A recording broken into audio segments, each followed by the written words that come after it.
आज विश्व पखाड़ दिवस एही अवसर में पुरी पापुड़िया मठ परिसर में पालित होइछि पखाड़ दिवस। राष्ट्र सेवा ट्रस्ट पक्षरु आयोजित एही पखाड़ दिवस में विभिन्न मठर मठाधीश साधु सन्थ बुद्धिजीवी राजनेता प्रमुख सामिल होइछन्ते। महाप्रभु श्री जगन्नाथଙ୍କ प्रिय हेउछि पखाड़। ठाकुरଙ୍କ पाखरे प्रतिदिन 5 प्रकार पखाड़ अर्पण करा जायथाय। याको आधार करी आज सारा विश्व में पखाड़ दिवस पालन करा जाउछे। एही अवसर में पखाड़ सांगकु आलू चकटा आलू छुई भजा साग भली 9 प्रकार खाद्य प्रस्तुत होउछे। तेबे पापुड़िया मठरे किभली पालन होउछि पखाड़ दिवस एवं पखाड़ कोन रहिछि विशेषत्व से ने अधिक सूचना देउछन्ती आम प्रतिनिधि चंद्रशेखर पात्र।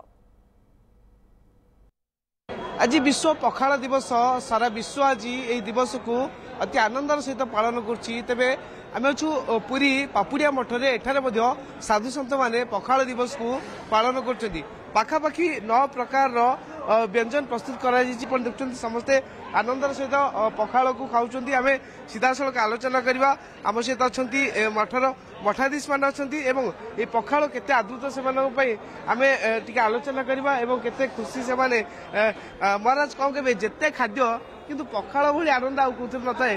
स्वयं महाप्रभु निजे पखाड़ को खाई था।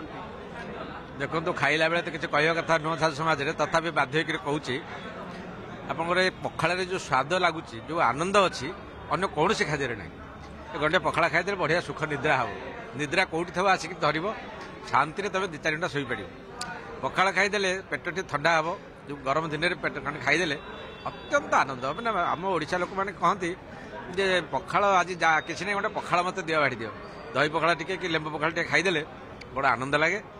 आज ये जो जिनटा आम ओडिशा रे आज विश्व को गति कर विश्व पखाड़ दिवस मानुचे बड़ बड़ अमीर लोक मान आज 5 स्टार होटेल पखाड़ बढ़ा हो तेणु पखाड़ से आनंद अच्छी बोली ये आज विश्व दरबार नामित होती।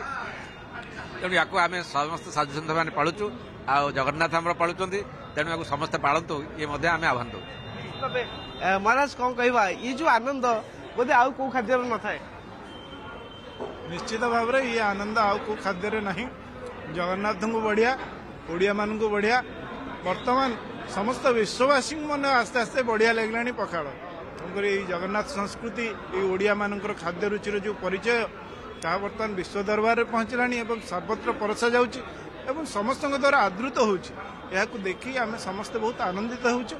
आहुरी मध्य यार प्रचार प्रसार हो कारण वैज्ञानिक स्तर में वैज्ञानिक माने मध्य यहाकू परीक्षा करी देखिले कि यह भितर जो खाद्य तत्व रोची ता मनुष्य शरीर पर अत्यंत उपादेय। समस्ते पखाड़ खातु आनंद रुहतु ये प्रार्थना करुँ। जगन्नाथ समस्ते पखाड़ खाइबा एवं विशेषकर आज दिवस को एकाठी पालन करें देखुचे सब मठाधीश आज गोटे स्थान में पखाड़ दिवस को पालन तार कारण हूँ यहाँ धार्मिक संस्कृतिर प्रतीक एटा केवल गोटे साधारण सामाजिक व्यवस्था नुहे यार शास्त्रीय मर्यादा रही।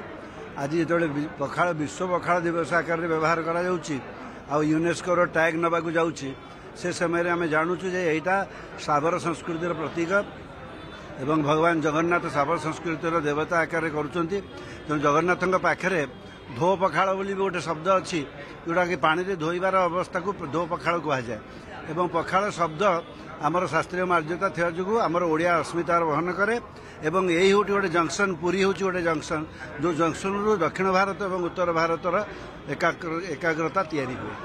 पखाड़ गरम भात रे दही पड़ो महाप्रभु ताऊ खाइबे एवं खरा बेले जो दीपर धूप हम से दही पखाड़ खाइबे से जानी था शाग भजा खाइबे से कदली भजा खाइबे ये महाप्रभु को परंपरा ताकू आमे जो ओडिया ओडिया ओडिया माने समस्त ओडिया माने उत्कलीय माने एवं सारा भारत वर्ष एवं विश्व ये पखाड़ को ग्रहण करूँ। यार स्वास्थ्य केमी स्वास्थ्य भल रोचे या द्वारा निजे उपकृत रहतु कारण 3टी तत्व रहा ता दिहरे देवता मानकर से निश्चित भाव में उपकार हो। पूर्वतन विधायक अच्छा जयंत कुमार षडंगी सी सामिल होती आज्ञा मठाधीश मान सहित सामिल हवा पखाड़ दिवस पालन करवा ये गोटे निरा अनुभूति। देखो ये गोटे परम सौभाग्य आज साधु महात्मा मठाधीश मान सागर पखाड़ दिवस मुझे उपस्थित अच्छी जगन्नाथ निश्चिंत आशीर्वाद ये गोटे अनुभूतिर कथा।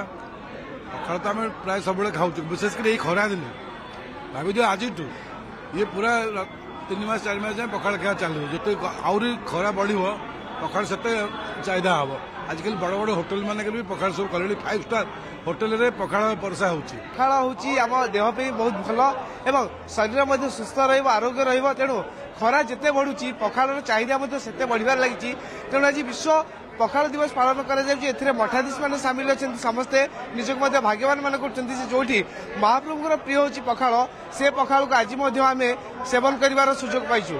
पूर्व कैमरा पर्सन अविनाश दास चंद्रशेखर पात्र न्यूज 7।